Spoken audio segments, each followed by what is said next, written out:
Oh, hi there. We're here in the Focal Podcast. Excited that you're here. Thanks for listening. This is the intro song. Let's just get to the episode. What is up, Focal friends, and happy holidays. My name's Sierra, and welcome back to What the Focal, the only photography podcast made by non-photographers, where we interview industry experts to hear from their stories and learn from their experiences. On this very special holiday edition episode, we're joined by the amazing Taylor Jackson, which I'm sure we're all super excited for. So I hope you all enjoy, and welcome, Taylor. Yeah, do you want to start by telling us a little bit about yourself, who you are, where you're from, how you got started in photography? Yeah, I'm Taylor Jackson. I began photography probably as a child, but more seriously when I was maybe 13, 14, kind of in the skateboard, snowboard scene. Started taking a few photos then, and then got a little bit more serious. I was in a lot of local bands, and I would just bring my camera and I'd do some photos before our set or after our set. And I started doing some promotional photos for bands, and then got interested in just making one of my digital cameras came with video mode, which was new to me. So I started shooting some video when went on travel. So I did a Whistler snowboard travel video very early on. And that was my first experience kind of with the video side of things. And I enjoyed doing both. And at some point, I guess the friends that I met in the music industry started getting married, and I was just kind of the only photographer that they knew. They didn't really want to ask a weird traditional wedding photographer when they're these cool rock stars. So they asked me if I could shoot their wedding photos similar to how I would shoot kind of behind the scenes at a show, Mm-hmm. which is what I enjoyed doing kind of the most. Was that the on stage stuff was good, but it was kind of all the behind the scenes content that was usually my more favorite to shoot. So that's kind of what they wanted, and that slowly became a job. It happened 10% organically and 90% with business and marketing efforts, because I was Mm-hmm. very young. And when you're 19, 20, trying to get into weddings, the inverse gap of the fact that most of your couples are probably going to be 25 to 30. And when you're 19, it's a bit of an age gap to overcome, especially if Mm-hmm. you're kind of shy, introverted, and also don't have older siblings or really any exposure to people that are above the drinking age, the legal drinking age. Um, so yeah, did a bunch of weddings and started doing travel video again once it became possible. I started doing a lot of YouTube content. I would be hired to be somewhere for a commercial shoot of some sort or maybe a wedding, and I would do some YouTube travel content either the day before that, kind of on the off day, or maybe the day after, or even just kind of showcasing the process. And that kind of became the YouTube channel that I run, and so that's why it's kind of a weird half wedding, half I guess travel content fusion. Yeah. Okay, awesome. And some fun little videos mixed in between. Mm-hmm. um, when you were just starting out and you were starting to see like progress in your photography career, did you really think, okay, this is what I want to do for my career and I think I can make it happen? Or were you a little more reserved and you were like making other plans? Okay, like I'm gonna do this career on top of my photography and this is gonna did you have like anything that you were doing alongside photography that you thought was more going to be your career going forward? Yeah, I'm gonna say like maybe three or four different career possibilities. Mm-hmm. When I was 16, I got my pilot's license, so I was kind of on my No. way to getting my commercial license. But to get your commercial license usually involves either becoming an instructor, which is weird to do when you're 17 years old, or flying bush kind of in the backcountry, which I didn't really want to do. I had enough going on here that I didn't really want to just like escape and go live in a cabin. Would have been fun, would have been a totally different life had I done Yeah. that. I also went to school for computer programming, so my background is technically in computer programming. Mm. So that was an option too. A lot of my early commercial jobs were for companies that I worked with, either as freelance or for co-op. And I came in as a computer programmer, typically in the marketing department, doing like database backend or something very boring. But then I would kind of offer up my services. It's like, hey, if you want to do some photography in house, I have camera, I can take pictures. So I started doing some some product photography as well as some installation story photography and a bunch of other stuff. And then I weirdly kind of put myself out of a job with the product photography side at one of the companies because I started just doing, my thought was, why are we shooting these products in real life? I guess maybe this is even on topic with AI right now. Why are we shooting these products in real life when I have all the drawings and all the frameworks that I can just bring them to 3D software and texture them quickly, and I can just shoot all the products before they exist in real life, so Mm. that we just have photography ready to go. I guess the huge time savings was that most of the products were new insides housed in a similar box. It was for like projectors and um, different products like that. So they were basically just swapping insides and adding a new label to it. Mm. And it was like, well, I just can change the label and export all the same images again. And yeah, then I didn't have to do any more product photography because of that. So maybe I overstepped, but yeah. Do you miss product photography, or are you kind of happy you left that in the past? No, it's fun. It's very detail oriented. I prefer to just Mhm. kind of go out and have some level of fun and take pictures or create videos. But it's definitely an important skill to learn. And I think if you are a wedding photographer specifically, it's kind of a fusion of all different styles of photography. So Mhm. everything that you do in photo video creation kind of all funnels into being a wedding photographer. You're a landscape photographer, you're a product photographer with rings and details, you're a photojournalist, you're kind of a fashion editorial photographer, and everything in between. And also, you have to be very technically proficient when it comes to lighting in challenging situations, which I learned in concert photography. That's like where I learned all Mm. my flash work, and it just ported over very easily to weddings, and it made the startup process at least technically faster, even though Mm. marketing still took a little while. So like a lot of things fed into you starting your wedding photography business, like a lot of different outputs in your life beforehand really fed into like being able to cultivate a strong Yeah, career. And awesome. yeah. And it was yeah, it was kind of all things. Even down to computer programming and HTML. And I built my first website, which was, looking back, I shouldn't have. I should have just gone with Focal, but maybe I was 15, 20 years too early for that. Um, but yeah, so everything with the exception of maybe being a pilot, kind of all, I guess I do travel content. So maybe that is where some of that came in. Yeah. But yeah, it's a combination of all things, I think. Yeah. Makes a fun business and makes your business unique. Yeah. And it's so interesting to hear like I feel like everyone has different things that they bring to their photography, their wedding photography business. And it's so interesting to hear like how different things can bring different outcomes and like different strengths. Mhm. I wanted to do a fun little like role playing moment and ask you a couple of questions. So I want you to picture that I am a aspiring photographer wanting to start my business tomorrow.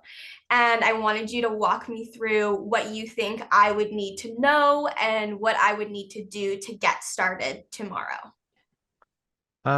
It kind of depends on how much money you have. If you have money to actually invest in a photography career, you can get started very quickly, Mhm. to the point that I would even say within 2 months you could have a world-class portfolio if you had the capital to invest in it. If you're straight bootstrapping and maybe you have an okay camera, maybe you don't even have backup equipment yet, and you want to start generating some money to prove concept and then reinvest that money back into your career. That's kind of how I did it because I was also young, so I just didn't have money to invest in it. And I think that it was the key was just to get as many people in front of your camera as you possibly can. And Mm. in the beginning, do it for free. Get people, just whatever you can do to convince people. Uh, Create nice photos for them because you're going to learn a lot in those early few shoots. It's again, like, as somebody that's a little bit more introverted, it was very difficult to work with actual people. Mhm. And something that I realized early on was that I could go and I could pay. This is kind of looping back to, if you have capital to invest. I did a few kind of paid portfolio building shoots, which my photos from it were amazing, but it's because I was working with professional models. Mm. And would I be able to replicate that with real couples? No, not even close. But I feel like there's a balance that you can go and you can shoot the cool stuff as well as you can get that hands-on experience. So if you have a lot of money, check out just whatever workshops are happening kind of around. Focal workshops, come to Hawaii, uh, and just get beautiful locations in front of your camera, because it adds so much credibility to an early stage business. Um, my buddy Cole runs a bunch of them out in Europe as well. They're called roadie workshops, and you just go to ridiculous locations and take wedding pictures. And if you could come to like 3 different workshops, you could have a legitimate world-class portfolio. You would have to be able to back that up by being able to execute with real life couples and actually Mm-hmm. take their pictures and not freeze when they look at you and they're like, what do I do with my hands? So it's important that you learn that side of things, but it's also important that you create some really incredible work early on. And the faster you can start to do that, the faster you are going to be on your way to getting to where you want to be. And I guess that trajectory is kind of different for everyone, whether you want to Mm-hmm. do a volume-based studio where you're doing 100 weddings a year at, maybe in North American terms, like maybe $1,000 a wedding. You want to be doing just an alarming amount of weddings. You can do that, or if you want to be more in the mid to high end, um, that's an option too. So yeah, I think it's all about getting that early portfolio, and Mm-hmm. then coming to Focal and having Focal build a website for you that just it takes all of the guesswork away, I guess, Mm-hmm. overall. Which in the beginning, most of my back and forth, like I built my own website, as I said, and I'm gonna say my first year of actually being a photographer, half of it was just doing technical stuff, being like, what if I tweak this? What if I change this font to this font? Does it make me more bookings? And the real answer is that unfortunately, like those little micro changes, maybe all collectively do make a change in your business, but it's easier just to get somebody that knows what they're doing Mm-hmm. and just begin there, Mm-hmm. because it's going to save you probably 2 years of just spinning your wheels on startup time. So portfolio, website, and then after that, just start connecting with as many local people as you can. Mm-hmm. We did this a lot with just community events, and I did out of scope of weddings. I did a startup documentary, so on startups in the local area here. That was kind of my acting film school, that I was just like, hey, I don't know how to do videos professionally. Let's figure it out. So we went out and we did that, but through that, we made a lot of connections in the community, which came back in terms of corporate jobs as well as weddings. Mm-hmm. We did like all kinds of weird stuff. I did a food show with my friend Nick, and I forget, I have the math somewhere, but I think it ended up booking me like 20 or 30 weddings in one year because I did a food show. It was very strange. It was all the moms that watched the food show, and then they would refer me because I was the wedding photographer, even though I was on a food show. I wasn't. Nick, the other dude, is the chef, and I'm the dumb person that can ask all the dumb questions.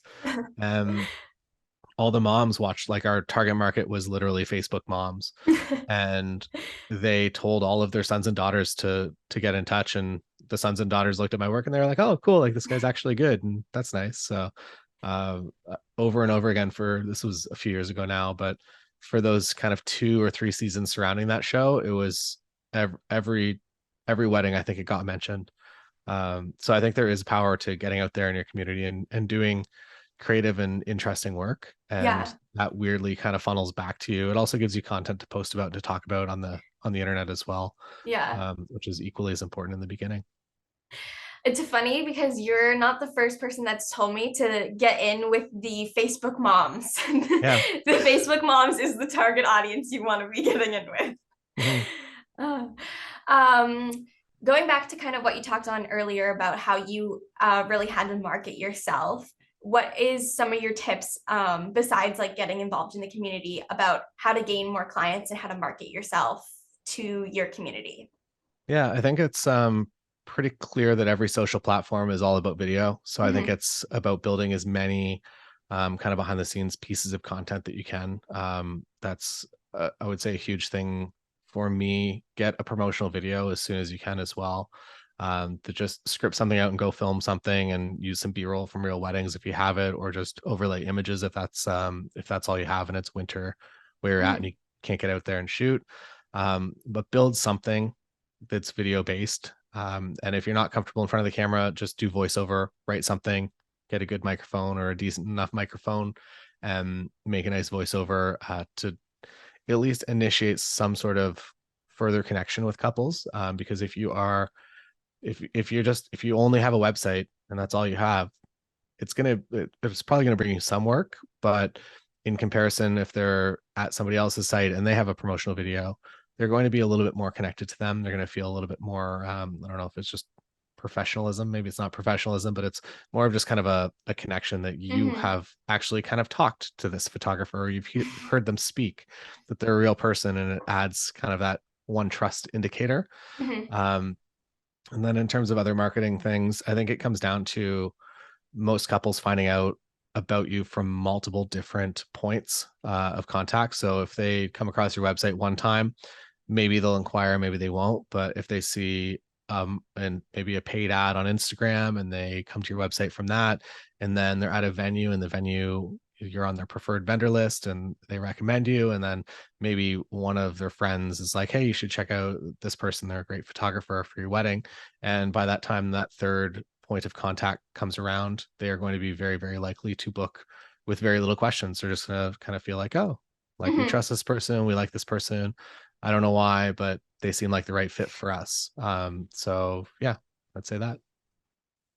Perfect. And if I need to go buy gear for my photography business tomorrow, what gear are you recommending? And also, if I need to learn how to edit, is there things I should know about editing, software, anything like that? What are your tips around more the technical side? Um, I would say in terms of technical, it is there's cameras back even in 2016 that are still more than good enough. Mm-hmm. So I think as photographers, especially if you watch YouTube, it's all about YouTube is pretty much it's a search engine. So when we're creating content for newer cameras because that's what's getting searches. So you Mm-hmm. might think that you need the newest cameras, but especially if you're just doing photography, if you're not doing photography and video, you don't need anything top of the line. I would say everything you could buy right now that's new is complete overkill.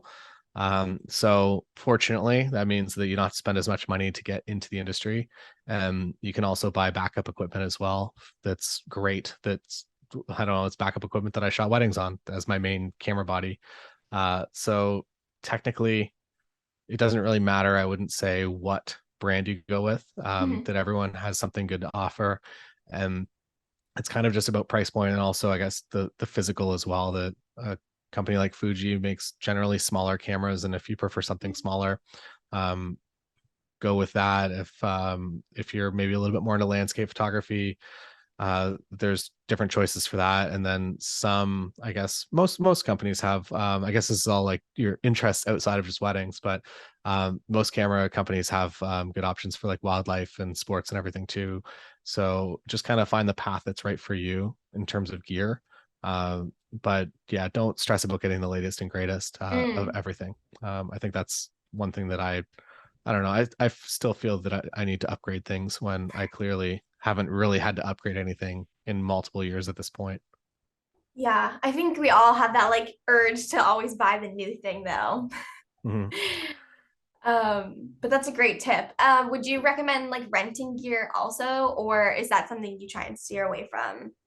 I would say if you could own your camera bodies, it's nice. You can definitely Mm-hmm. rent them. But I've had mostly with commercial sets, we've had most stuff arrives from rental houses fine, but every now and then we've only had issues with one lens and like four camera bodies. So camera bodies seem Mm. to be a little bit maybe not treated as nicely when they're rentals. Okay. So if you can own your main camera, I would say that that's very nice. But Mm-hmm. when it comes to lenses, definitely for the first few weddings or even your first few shoots, rent whatever lens you want to kind of be on display in your portfolio. And it might be like most people will be like, yeah, the photographer makes the image, not the lens.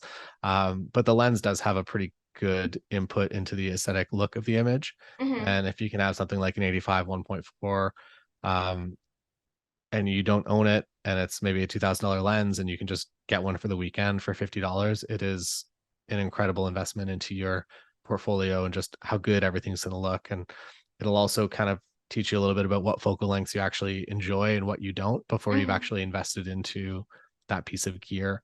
And then 70 to 200 for me is like the big, large lens and really expensive. But I would say the first many years, the first 10 years of my wedding photography career, I very heavily relied on it because I didn't know where everything was going. Now I can shoot on different lenses that I don't require the versatility because I have a pretty good prediction of kind of how and where people are going to go at what time.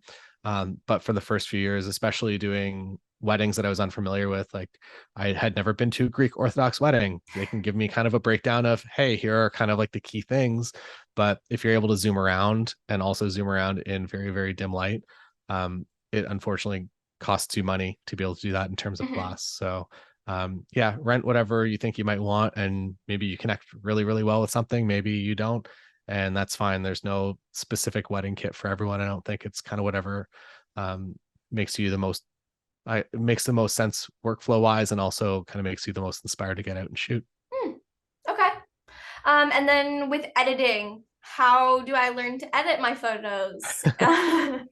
The barrier is becoming so a long, or not even a long time ago, like even last year, uh I would recommend Lightroom is probably the most efficient in Hmm. terms of actually processing images. And if you're maybe a little bit more into landscape photography, something like Capture One, the profiles are, in my experience so far, mind-blowingly better than what Lightroom has. So when you import the same image, Lightroom to Capture One, the file is going to look a lot better because there's real humans at Capture One actually making the profiles, which is really cool. Hmm. Um, but the advancement, I think, over the past year has just been how good. I don't know if it's officially AI. I feel like we need a better term for it, but a company like Imagine that basically you upload an unedited Lightroom catalog to their service, and then they just spit you back final images from a variety of different profiles, or you can build your own. But just by starting with one of their pros profiles, it is actually the profile of somebody that has been a wedding photographer for 15 years, 20 years, and they're the best in the industry. Hmm. And that you can just immediately tap into their workflow, and it'll get you, it's not going to be 100%, but it's going to get you like 95 to 98% of the way to what they would edit to. Cool. And to be able to do that day one in your career and just be like, go, it's pretty incredible. So for kind of the heavy lifting of a wedding day, I would say that there's, I don't know, it's an incredible advancement, and I don't think we'll probably see anything that great. Hmm. This is still super early stage, but I don't think we'll see anything that is going to advance our workflow better than that, Hmm. until maybe they put that editing software into the camera and you're just shooting to the cloud and everything's just being edited in real time. Yeah. At that point, maybe that's another advancement, but I still feel like the backbone is kind of what's being created today. Yeah. Uh, That's really cool. I haven't heard of that one yet, so I'll have to go check that out because it sounds really cool. yeah. Um, but yeah, that I feel like super ready now. You guys, you photographers better watch out. I might go start my photography career tomorrow. um, but that was really great. Thank you. That I feel like I have like a really good understanding of like, okay, like this would be like my next couple steps of like what I need to figure out. One thing I'm curious about though is when you do shoot a wedding, what does your time split look like between how many hours do you spend like shooting the wedding and then following how many hours do you have to dedicate towards like getting the photos ready to deliver to a client? Yeah, it's I would say leading up to a wedding, I will say that not to continuously plug Focal, but since switching my prices to actually all being public, I would say that my email box has come down, I'm going to say maybe to 1/20th of what it was last year. So a lot less email traffic. And so, yes, less inquiries overall, but the inquiries that do come in are pretty much 100% booking rate. But the other thing that I've noticed is that it really seems to connect with a very low maintenance type of client. So Hmm. if they don't want the back and forth, if they're too busy for it, and they find somebody that has their prices listed with a buy now, they are not going to be a pain Hmm. for the next year. So I would say I'm at least, I don't know, like this past year, I'm going to say most of my wedding couples, I maybe sent 20 emails back and forth with them. So maybe that's like a 1 hour total commitment, and maybe a 15, 20-minute phone call. Wedding day, I'm usually there for about 8 hours, 10 hours. Engagement sessions happening less and less. I've I think last year I did the math and it was around 50% my couples would do engagement sessions, 50% wouldn't. I think that's down even more this year. Mm. So no time commitment there necessarily. And then with Imagine, and I'm still using a company called Aftershoot for culling. So they kind of assist you in culling and making your image selects. And I would say with those two services and then uploading it to Imagine, maybe it's a 2 hour round trip from beginning to edit a wedding to finishing it. Oh, wow. And then uploading, I guess, depending on connection speed. But yeah, like 2 or 3 hours probably for complete workflow after Mm-hmm. wedding now. Mm-hmm. And use fast cards so that you don't just have to sit at your computer and watch cards download for hours after a wedding. Yeah, so timelines have come down Yeah, I was gonna say, is drastically. has that really changed a lot in the past couple of years? Like a couple years previously, how long would it take you to edit compared to now? I was still pretty quick. Mm, I've always, for the most part, outsourced my weddings. So I've okay. had an actual person that would edit everything for me. And then I eventually started using a company and they have a team of editors. So always, I think usually be somebody different editing, but they were always pretty consistent. Mm-hmm. Um, so yeah, workflow wise, I don't think maybe it's gotten less expensive, I guess, Mm-hmm. for at least mine. But if I was to sit down and edit, I could if I was focused on it, I think I've done it for YouTube before. I think it was 2 hours from sitting down to call to having a final edit. Mm-hmm. And this is all based on shooting as good as you can in camera, which is I would say super key for that. Because the closer you get in camera, especially if you're editing your own stuff, the Mm-hmm. faster your edit's going to be. If you're editing for Imagine, you can be a little, or you're shooting to be edited through their AI system. You can be maybe a little bit lazier, but I feel like the closer you can get in your camera, the better. And and then especially for like JPEGs, because if you're shooting raw on JPEG, to have JPEGs you can just back up quickly online. You want them to be as close as you can, just in case you ever actually have to use them. Mm-hmm. Okay. Perfect. Um, when you are getting ready to leave for a shoot, what are 5 things, either photography or non-photography related, that you can't leave the house without? Maybe one general tip kind of connected to that. I would say before you leave the house, take one single image with your camera Mm, to make sure that everything works, that you have cards. If you have a yeah. battery, that basically just solves all the problems rather than having a checklist and being like, I need these things. You just turn your camera on and you take one photo and you Mm-hmm. make sure that the camera turns on and that there's a Mm-hmm. card in there. That will solve most problems, weirdly enough. Um, and then I don't know, beyond that, I don't know. I'm pretty minimal when it comes to kind of everything. Mm-hmm. My photography kit's very small. Everything fits in kind of a small bag. And yeah, that's basically the key thing. So instead of Okay. giving multiple takeaways, one takeaway, take that photo before you leave the house. Make sure the Yeah. camera, everything works, shutter's good, and life is good. Sounds good. Sounds like a life-saving tip for some people. Hmm. Um, leading up to the wedding day, so either like the night before or the couple days before, how do you prepare yourself for a wedding? Are there certain things that you make sure you do before you head out? Yeah, I think having all of your batteries charged is Mm-hmm. maybe the one key thing. And then also making sure that you have fresh cards maybe the day before. Whether, because like in the morning, if you wake up and you're like, oh, cards, and then you put them in your camera and they're from maybe a wedding 2 weeks ago, you're like, I haven't delivered it yet. Should I format these cards even though I know I have all the photos on hard drives? It's always a hard call. So just like make sure that everything's kind of good to go the day Mm-hmm. before the wedding, if possible. And if you're shooting multiple weddings in a weekend, for actually even still today, but for multiple years, I would be doing maybe at least two, usually three weddings a weekend, pretty much June to September. And I would have kind of three sets of cards so that I wouldn't have to wipe cards or anything like that. That I could just had my Saturday kit ready to go, and then the Sunday kit ready to go right after that. So yeah, the more you can prepare yourself, and yeah, other than that, lenses, things like that don't really change. Hmm. It's all the same. It's just kind of the batteries and cards for the most part. Okay. Okay. Yeah. Sounds good. Um, when you look back on your career, are there certain moments that stick out to you that were some of your favorite moments or memories that just have really like burned a hole in your brain and like they're the first things that come to mind when you think about back to your career? Yeah, there's been a few moments. There's been like really early on, I had a stock photo that American Idol bought for season 2 when they were a big deal.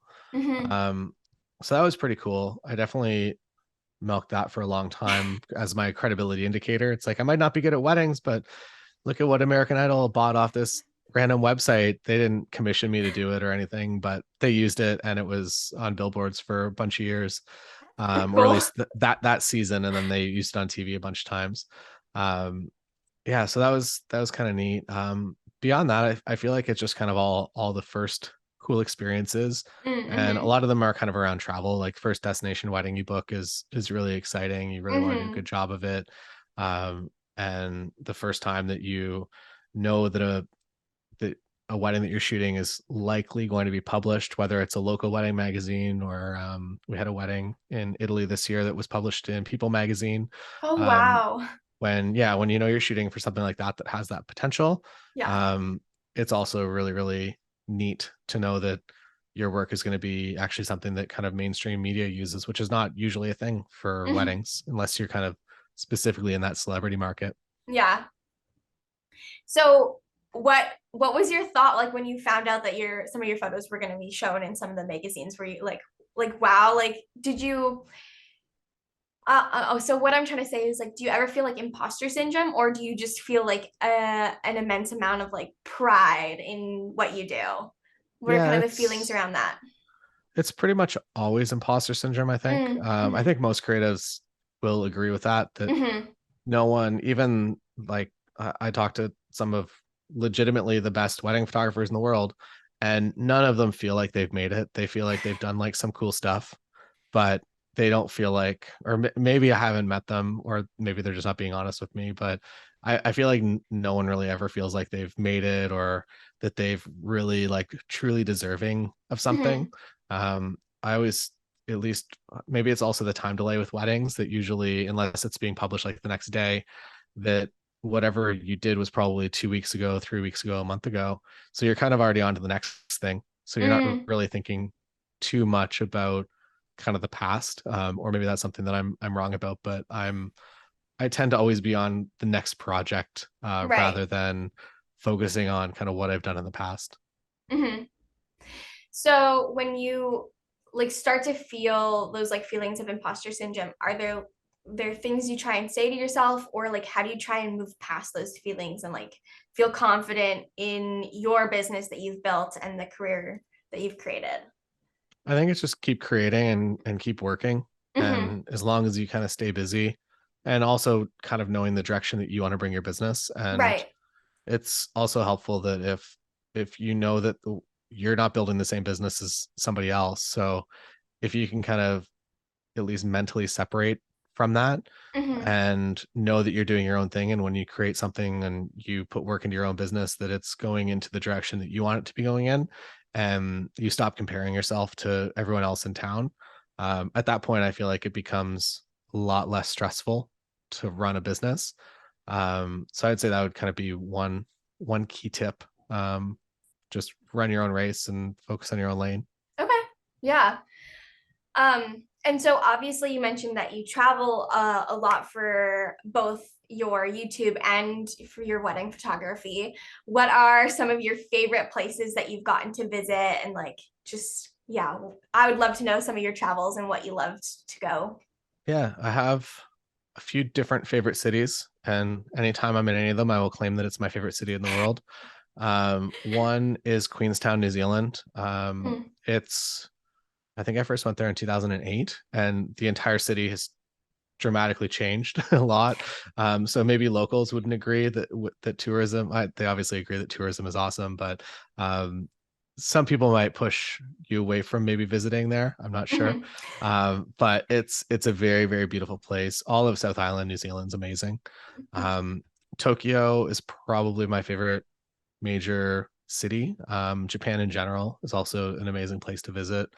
It's the first time you go, I think you're expecting just like craziness and madness and lights, and you can find that if you want. But the I think most people's first takeaway is how calm the city is and how quiet it is that you're in.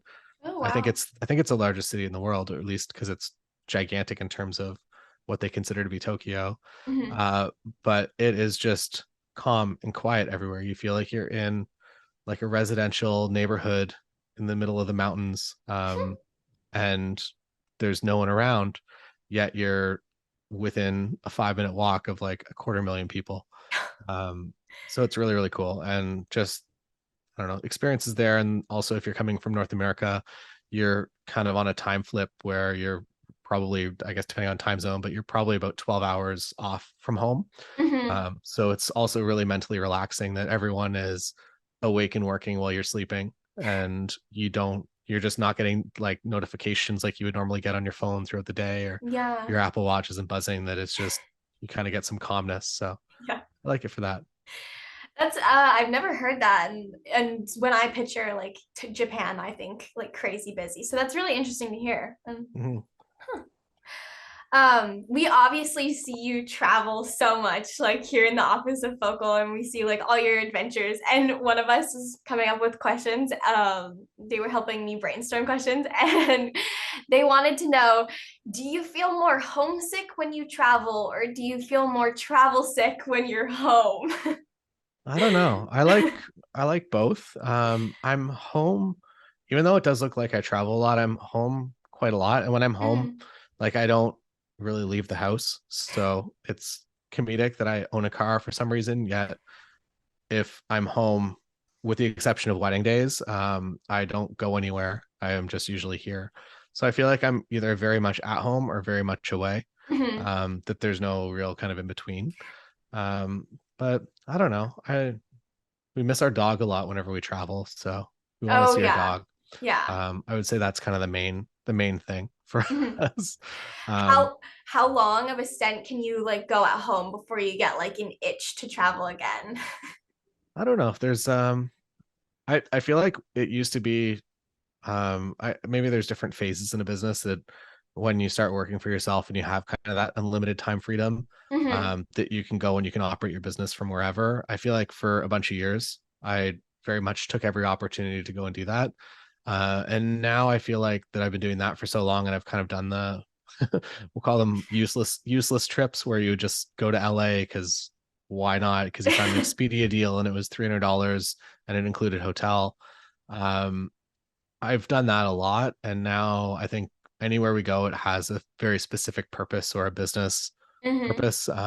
It's very rare that we just kind of travel for fun, and there's always an element of fun because I don't know, it is fun. It's intrinsically fun, Yeah. but there's always some sort of business project there as well.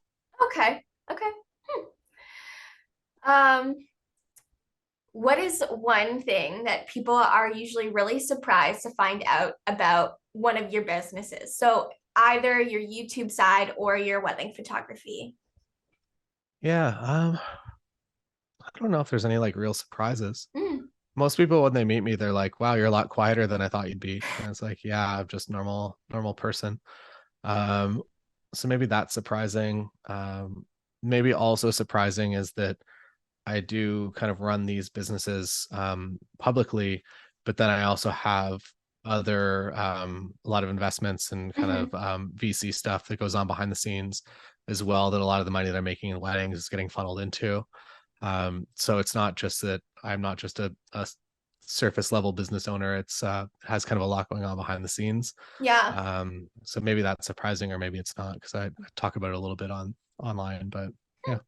I mean, I definitely find that surprising. And I find it really interesting, just like hearing about like because like you're connected with Focal and like so you clearly like invest in not only your photography career and your YouTube career, but like kind of the photography industry, which is I find quite interesting.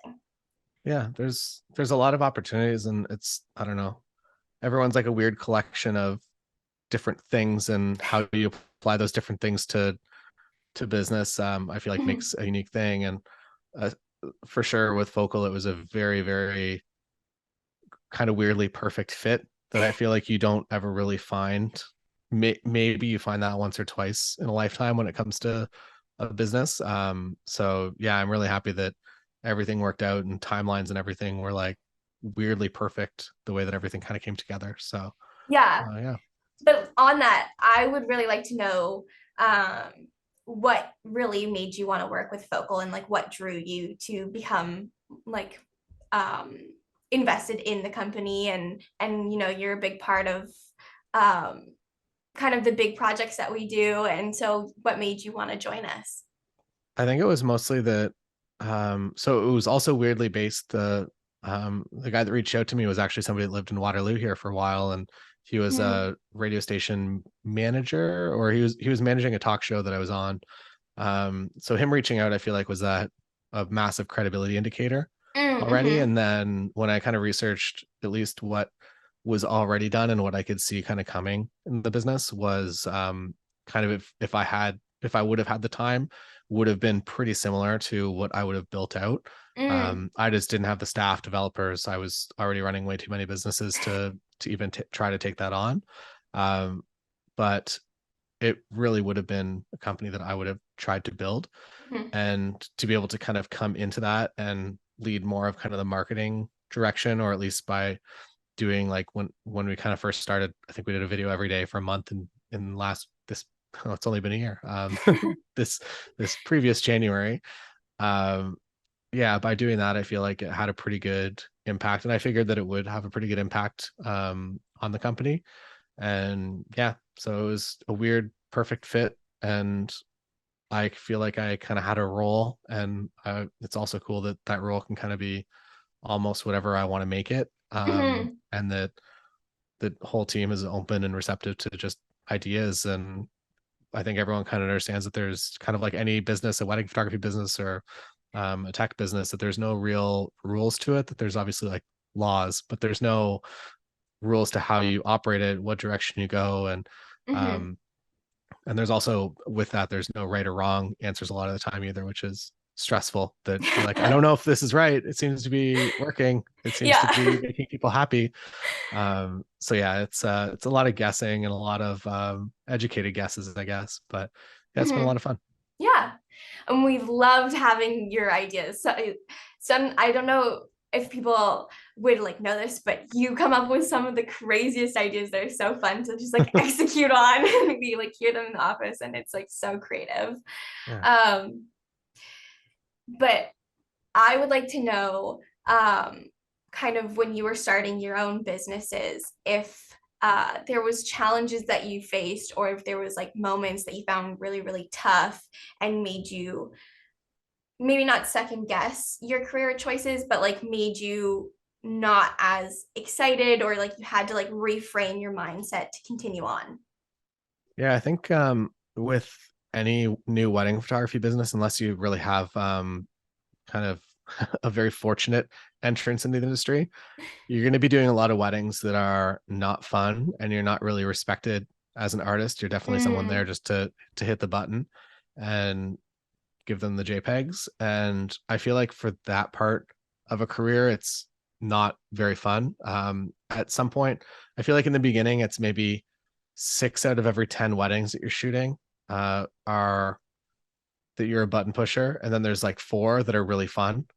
And if that number creeps up to be like eight are not fun or nine are not fun out of 10, mm-hmm, that becomes a real problem. And there's definitely months and periods that you'll go through that.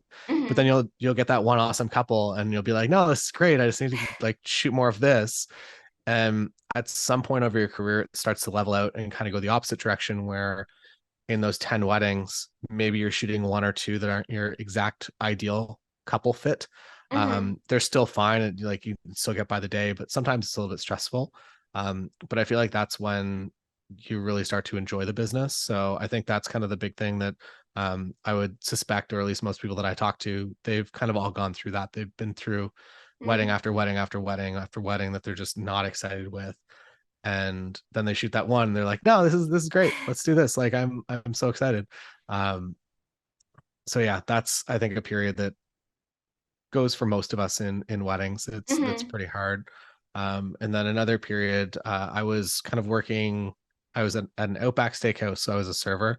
So my job was a lot more lenient. But I think another hard piece of the wedding photography and just becoming a professional photographer is when do you actually leave your full-time job to go out on your own and to do your own thing. Mm-hmm. Because it's very scary. There's never a right time. Most people have said that being fired from their job has been like the best thing, that if they're working, like if they're an accountant or whatever, and they're like, I just want to be doing wedding photography, but this money is so reliable and I have a family and I have actual bills and debts. um, when they've been fired, they're like, okay, I guess this is like my 2 months to make it, and they just put everything into it. I feel like that's the best period of time Mm-hmm. for a lot of people, that they never could have done that. It would have continued, that they would have been putting 20% effort into their business and 80% of their work effort into their actual job. um, but yeah, that's another really challenging part of business, I think. But Yeah. yeah. Because it could be like, it's so scary, but it could be like so productive. And Mhm. but like on the point of what you were saying about like finding that one client that like sparks joy again, do you have any suggestions as to how how to gain more of those clients and ways to approach potential clients to kind of find your ones that do spark joy? I think it's the more you can put yourself out there on the internet, I Mm, think the more you're just organically going to attract those people. mm-hmm, Um, I've definitely noticed this, that most of my couples are all very much into travel and the things that I'm into. And it's because I post about all of that so much that when they find a wedding photographer that also shares a bunch of their other interests, it's very easy for them to book. mm-hmm, Um, so I would say as much as you can kind of put yourself out there into the internet world, in a business professional way, is would be my suggestion for that.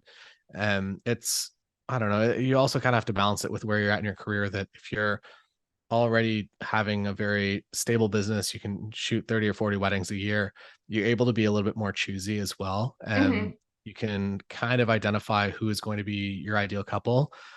For me specifically, it's one of the easy ways that I've gone about this is that there's a bunch of venues in town that I know most couples that would ever get married there are probably at least kind of like 80% that ideal couple for me. mm-hmm, Because it's a very simple venue that everything is on site. Usually there's a hotel or a hotel nearby, and then ceremony, reception, everything all happen at one spot, photos all at one spot.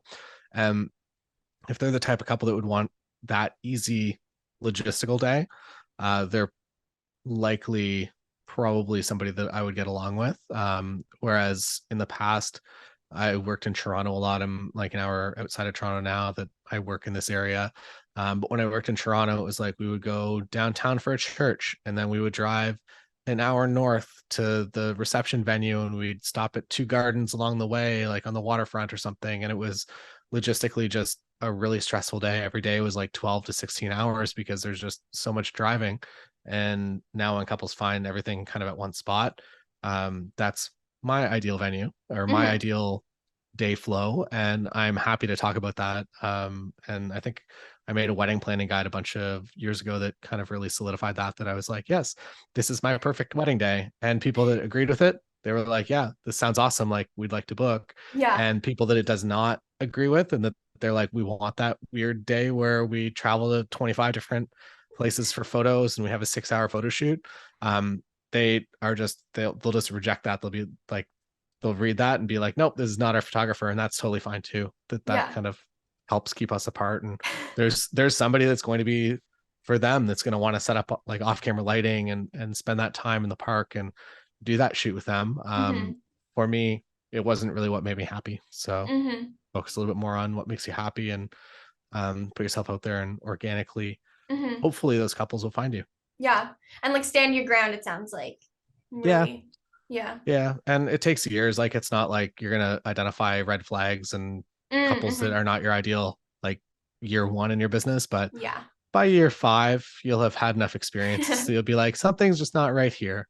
Yeah. Maybe we're not meant to be together, this We're couple not and I. clicking. Yeah. And then at that point, you just there was actually a question in our Facebook group. It's like, how do you tell couples that you're not the right fit?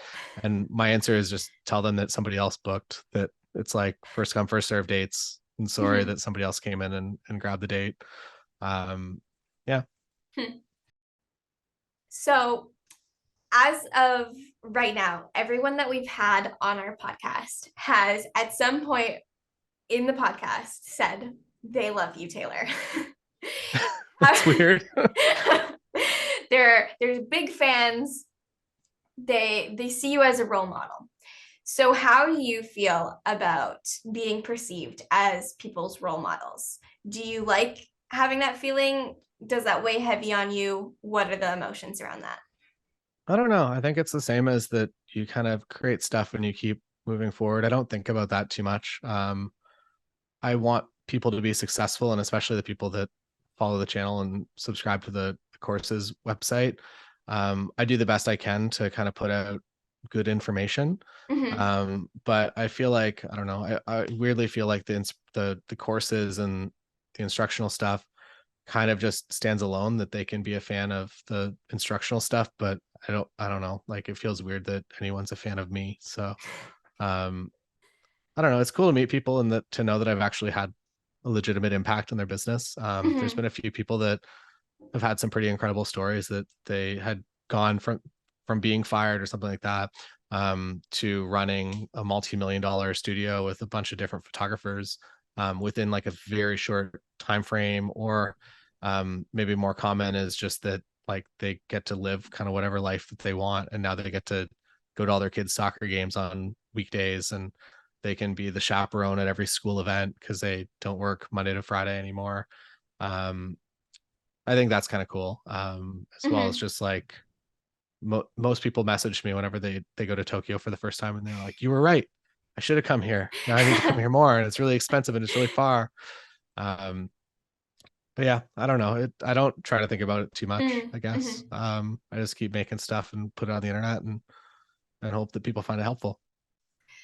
On the same note, though, as you've made a great career for yourself on YouTube, being an educator, and I don't know if you like to use the title influencer, but as an educator, do you ever miss being more of a full-time photographer and having your focus on photography? Or do you like kind of having it split and doing some photography and some YouTube? How does that Yeah, feel?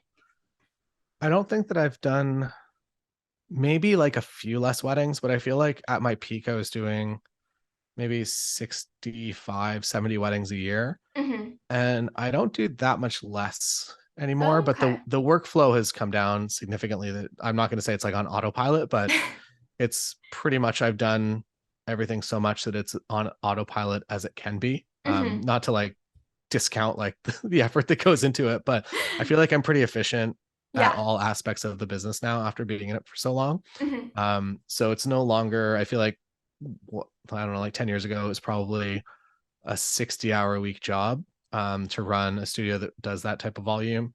Now, maybe it's 20 hours a week that you have Oh, to put into wow. it.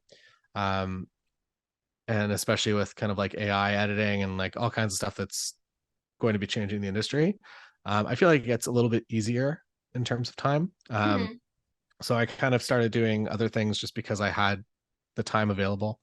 Um, that I never really planned. I feel like it's also weird if you're an educator and you don't actually do the thing that you're teaching about. I feel like that's something that I saw a number of educators kind of go down that path, and I'm like, well, you're going to kind of burn out in like 2 years if you have no actual industry relevant knowledge. Like Yeah. things are going to change. So I don't ever want to be that. I enjoy shooting weddings. It's a lot of fun, and it also, I don't know, gives me the content for YouTube also. So it's Yeah. kind of weirdly it all works together. It's like a cycle. You're Mhm. always like feeding both company channels. Yeah, exactly. It's fun. Is there a certain video that has been your favorite to make on your YouTube channel? Yeah, all of our favorites to make always perform the absolute worst and no one ever sees them. Um, The YouTube or the music videos. yeah, those two. Yeah, those also did poorly. Yeah, I don't know. I feel like maybe the most fun one to make was probably we went to Antarctica in 2016, 2017. That was probably the most fun one to make. What I've realized, and it's something that I made a course about selling landscape photos, and it's something that I realized very heavily was that the further and the weirder places you go, the less people can resonate with it. Oh, okay, yeah. So if I was to go to Tucson, Arizona, and do a bunch of local landscapes there, those would sell better than anything from Antarctica because Antarctica is so bizarre and so like just no one has had that experience. So how do Yeah. you and we made it a fun video. I think it was a fun video. It by the end of it, it actually meant something, and it was my friends Michael and Donna. It was a little I don't know, climate changey. But Mm-hmm. they had their last steak. They were like full carnivore meat eaters. Going into the video.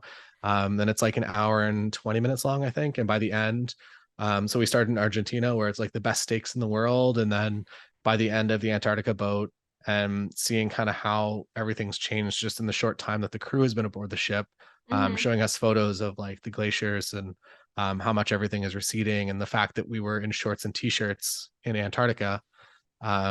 They had their last beef. They're like, that's like where it starts. Like that's not great for the environment, and it's a very easy thing that we can do. Mm-hmm. And they've still stuck to that today. So I don't know. It's cool. That was a fun project. Yeah. Sounds like a really fun project. Yeah. So, going back to the music videos that I had briefly mentioned, I Mm-hmm. was told to ask what your favorite song to make has been from those fun little music videos you have. Mm. Or the videos. We did all of the videos, or not all of them, but most of them. I'm gonna say we think it's a world record. We did 8 or 9 music videos in like 3 days in LA. So they're All very all impressive. Yeah, but they're all in my mind, they're all as one because we shot the same Oh, locations for a yeah. lot of them and we do different wardrobe or we'd bring a pizza or yeah.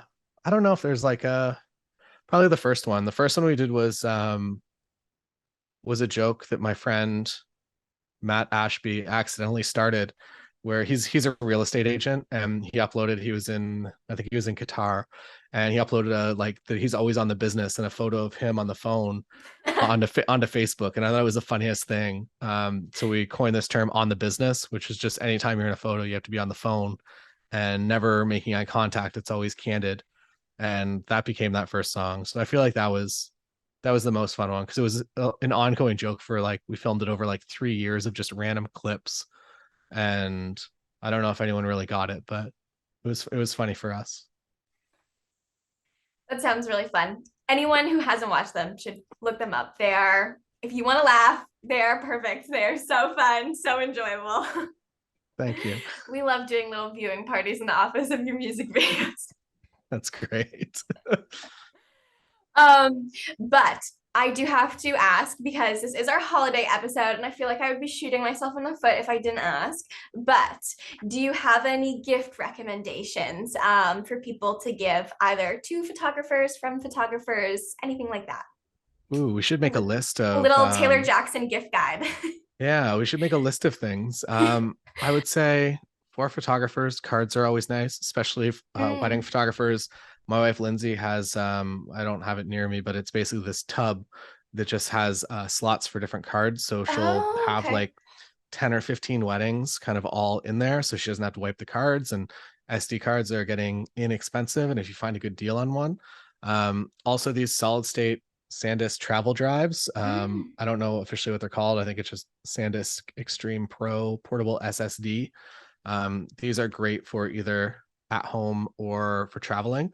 Um, One of the massive benefits is how fast, if you currently use a spinny old timey drive and you're downloading your cards at the end of a wedding day, it takes a minute. When you're using an SSD, it is lightning fast and you get to go to sleep a little bit faster. Mm-hmm. So I would say that that's something that weirdly has sped up my workflow. I don't think it's like an exciting gift, but maybe it is. Maybe you get it and you're like, oh, that's cool. But it's something that actually has like an impact and saves you time and makes your life a little bit better Yeah. um, over time. So yeah, those would be my two. They're both memory. That's so Yeah. boring, but But it sounds like sometimes though the gifts that are the most plain can be the most life-changing and have like, you're giving the gift of more sleep, it sounds like. yeah, exactly. And if you have Sam Hurd on the podcast at some point, he knows. Ask him. You could do an entire episode on what tech products he recommends because he has like Mm. every weird gadget that exists, and he'll test them all for you. He'll buy them and be like, "This is the worst thing I've ever spent my money on." But he just has the strangest collection of efficiency hacking things and just like cool stuff. So he could do full episode, maybe a Black Friday Yeah, I'll have sale to pick next his year. brain. Yeah. Perfect. And then on the same topic, do you have any fun holiday traditions that you're gonna be doing this year that have you've already done? Anything like that? Um, I don't think so. We usually go to New York for a couple of days, see Mm. like a Knicks game, and Toronto Raptors are playing in New York for Christmas, or not on Christmas, but close. So that's cool. Go see the Nutcracker, walk around, see a Christmas tree. I Yeah, think that's a bit about all. that I sounds like, so fun. yeah. And then there's some new YouTube trends as well. There's a film photographer named Grainy Days. His name's Jason. He does an Ektachrome Christmas. Ektachrome is like a slide film, Hmm. and it's very weird. And he just shoots a Christmas episode on it. So I think a bunch of people are gonna do that this year. And then Vlogsmas is also a thing Ooh, for YouTube folk. do you I've do never done Vlogmas? Vlogsmas. It sounds weird even to say it out loud, so I don't do it. But Okay. I don't know. Maybe we'll make some videos or something when we're in New York. We'll see. Yeah, sounds amazing. Okay, well, I'm on to my last question now. So, if you could give a piece of advice to yourself when you were just starting out, what would it be? Um, I think it would kind of go back to what I mentioned in the beginning, and rather than trying to build a business on no money, to understand that if you do invest things in your business, that your entire business will succeed a lot faster, Mm-hmm. rather than trying to bootstrap the entire way. So I think that would be one of the keys, that spend a little less money on stupid stuff and a Mm-hmm. little bit more on getting people in front of your camera and doing cool experiences that are actually worth documenting, rather than Mm-hmm. documenting less than cool experiences and trying to force cool photos to happen from them. In terms of business wise, it just would rapidly accelerate kind of the growth of everything. So yeah, that would probably be my advice. Perfect. I love it. Wraps up the episode very, very well on everything that we've talked about. Awesome. This was a very educational episode. So I want to say very like a big thank you because I mean, I've been talking to a lot of different photographers over the past couple of months about everything that they know about the industry, but this really was like a step by step. Okay, you need to know like this and this and this if you want to get started. So it was very helpful to me. Hopefully, it'll be really helpful to other people. So I just want to say a big thank you for coming on and answering all of my maybe really basic questions. But It was great. Thanks for having me. yeah, and do you want to plug yourself? I think most of our listeners know you, Taylor, but anyone who by any some chance doesn't know who you are, do you want to plug yourself and where they can find you? Yeah, you can find me on YouTube. If you search for Taylor Jackson photo, I'll be around. Or on Instagram as at Taylor Jackson. And then all of my courses are over at taylorjacksoncourses.com. Perfect. Well, thank you so much for joining us. This was a very fun holiday episode, and have a great rest of your day. Thanks, you too.